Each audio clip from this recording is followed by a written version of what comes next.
तो चलिए भारत के उन प्राचीन मंदिरों की दुनिया में चलते हैं जहां पत्थर सिर्फ पत्थर नहीं बल्कि कहानियां सुनाते हैं और ऐसे ऐसे रहस्य हैं जो आज के विज्ञान को भी चुनौती देते हैं।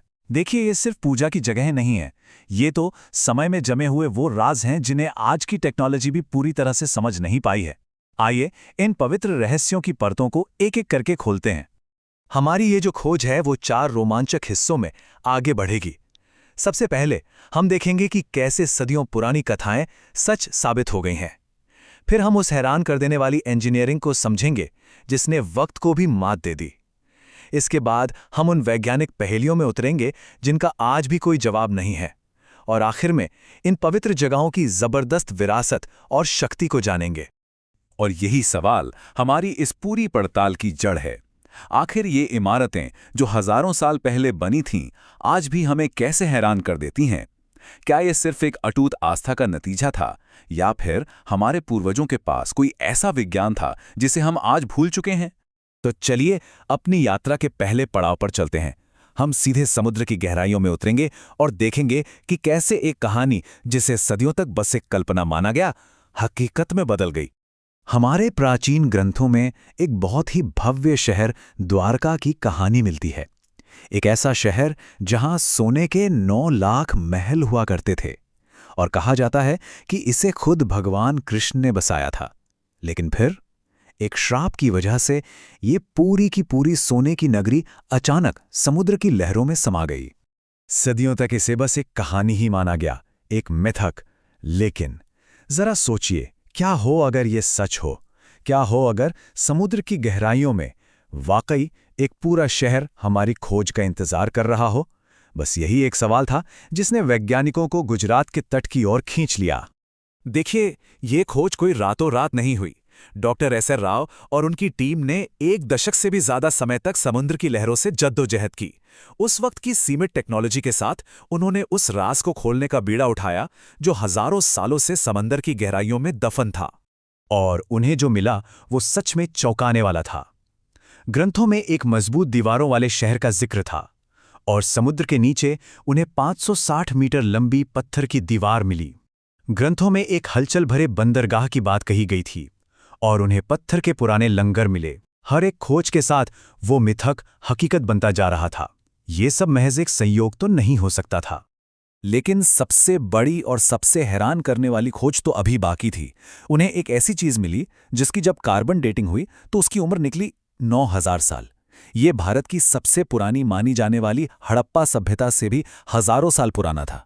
इस एक खोज ने भारतीय इतिहास की पूरी किताब को दोबारा लिखने पर मजबूर कर दिया। अब हम इंजीनियरिंग के एक ऐसे चमत्कार को देखेंगे जिसे समझना आज भी बहुत मुश्किल है। चलिए दूसरे खंड में चलते हैं और देखते हैं कि कैसे प्राचीन भारत में ऐसी संरचनाएं बनाई गईं जो समय को भी मात देती हैं। 400 साल, जरा सोच के देखिए, केदारनाथ का ये भव्य मंदिर करीब 400 सालों तक एक विशाल ग्लेशियर के नीचे पूरी तरह से दबा रहा, और जब वो बर्फ पिघली तो ये मंदिर लगभग बिना किसी नुकसान के वैसे का वैसा खड़ा था। इसका राज है इंटरलॉकिंग। बिना किसी सीमेंट या मसाले के बड़े बड़े पत्थरों को इतनी सटीकता से काटा और जोड़ा गया कि वे एक दूसरे को मजबूती से पकड़ कर रखें। और यही वजह है कि जब 2013 की भयानक बाढ़ आई और सब कुछ बहा ले गई, तब भी यह मंदिर अपनी जगह पर अड़े खड़ा रहा।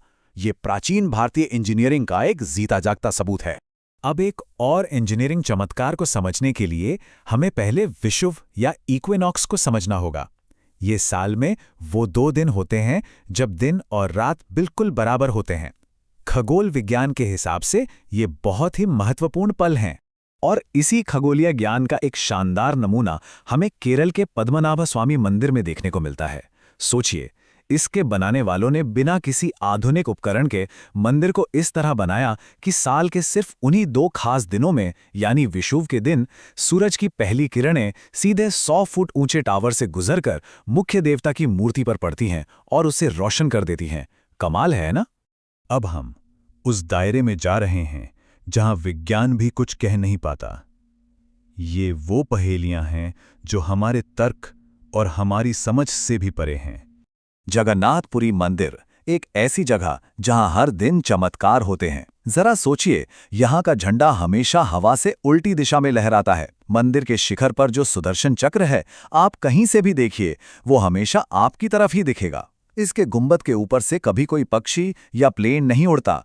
और सबसे हैरान करने वाली बात, मंदिर की रसोई में बना प्रसाद कभी कम नहीं पड़ता, चाहे भक्त हजारों हों या लाखों। इन बातों का विज्ञान के पास कोई जवाब नहीं है। लेकिन शायद सबसे बड़ा रहस्य तो केरल के पद्मनाभ स्वामी मंदिर में बंद है।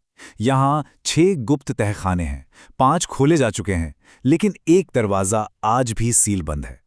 इस दरवाजे पर कोई ताला नहीं है, कोई बोल्ट नहीं। इसे एक बहुत ही शक्तिशाली आवाज से चलने वाले मंत्र अष्टनाग बंधन से सील किया गया है। और किंवदंतियां कहती हैं कि इसे जबरदस्ती खोलने की कोशिश करने पर बहुत भयानक अंजाम हो सकते हैं। कहा तो यह भी जाता है कि जिसने भी ऐसी कोशिश की, उसकी मौत बड़ी ही रहस्यमयी परिस्थितियों में हो गई। तो अब हम अपनी यात्रा के आखिरी पड़ाव पर हैं। यहाँ हम इन पवित्र स्थलों की अपार दौलत और ज्ञान की विरासत को देखेंगे। $1 ट्रिलियन, ये पद्मनाभ स्वामी मंदिर के सिर्फ 5 तहखानों से मिले खजाने की अनुमानित कीमत है। ये दुनिया की कई बड़ी अर्थव्यवस्थाओं से भी ज्यादा है। और ये तो सिर्फ वो खजाना है जिसे हम जानते हैं। 6ठा दरवाजा तो अभी भी बंद है। सोचकर देखिए, ठोस सोने के सिंहासन, 18-18 फुट लंबी सोने की जंजीरें, लेकिन सबसे दिलचस्प चीज है हजारों साल पुराने रोमन सिक्के। ये इस बात का सबूत है कि ये मंदिर सदियों से ग्लोबल ट्रेड का एक बहुत बड़ा सेंटर था। ये सिर्फ दौलत नहीं, ये इतिहास का एक जिंदा खजाना है। तो हम फिर से उसी सवाल पर लौटते हैं, ये अटूट आस्था थी या फिर कोई खोया हुआ विज्ञान? इन मंदिरों की दीवारें आज भी खामोशी से खड़ी हैं, अपने अंदर न जाने कितने ही रहस्य समेटे हुए। शायद ये हमें ये याद दिला रही हैं कि हम अपने शानदार अतीत के बारे में कितना कम जानते हैं। इसका जवाब शायद इन्हीं पत्थरों में कहीं छुपा है, जो बस अपनी खोज का इंतजार कर रहा है।